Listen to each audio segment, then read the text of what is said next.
Hello students, let's read this question.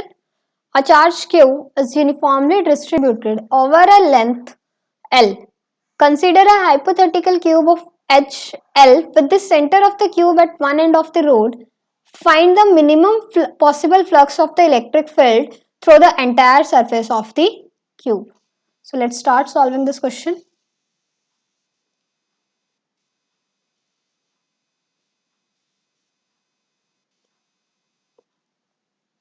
Solution.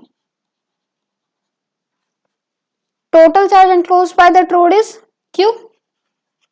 So total charge on the rod is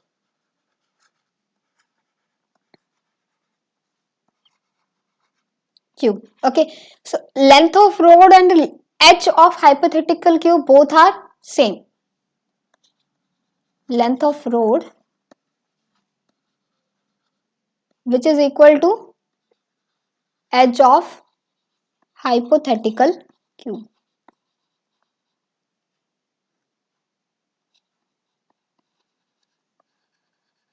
Which is equal to L.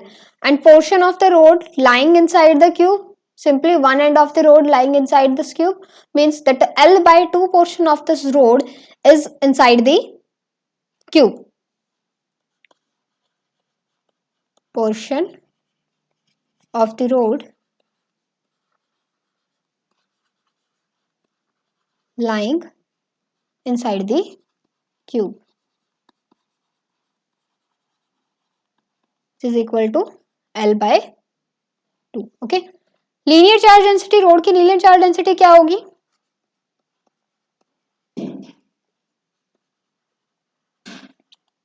Linear charge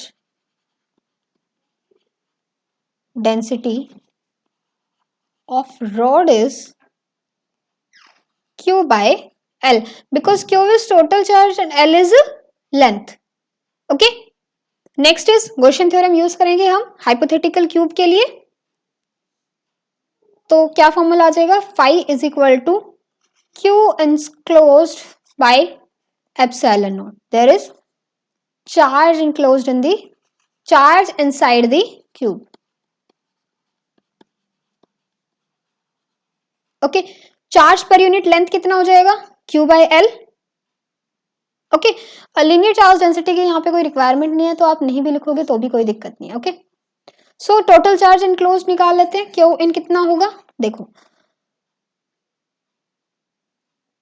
charge per unit length कितना है?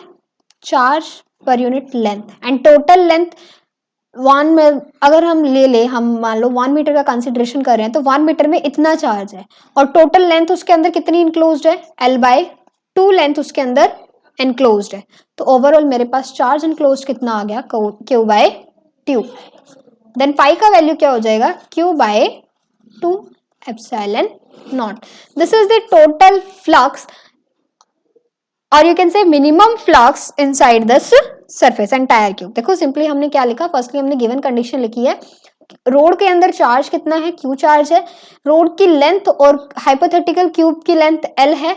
और देखो this with the centre of the cube at one end of the rod. मतलब वो centre पे है, cube के centre पे रोड का एक एंड. तो मींस एल बाय 2 लेंथ आपकी उसके अंदर एनक्लोज है. अब हमें क्या निकालना है? मिनिमम फ्लक्स की वैल्यू निकालनी है. तो हम फॉर्मूला ये वाला यूज करेंगे क्यू एनक्लोज्ड बाय में एप्सिलॉन नॉट. तो क्यू कितना एनक्लोज हो सकता है? कितना चार्ज उसके अंदर हो सकता है क्यूब के अंदर? ओके. कितना चार्ज होगा इसके अंदर? देखो मैंने क्या किया, पर यूनिट लेंथ का निकाल लिया.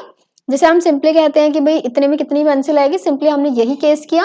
एक में इतनी आ रही है, एक यूनिट चार्ज में इतनी आ रही है, ओवरऑल लेंथ इतनी है तो टोटल चार्ज इतना हो जाएगा. ओके.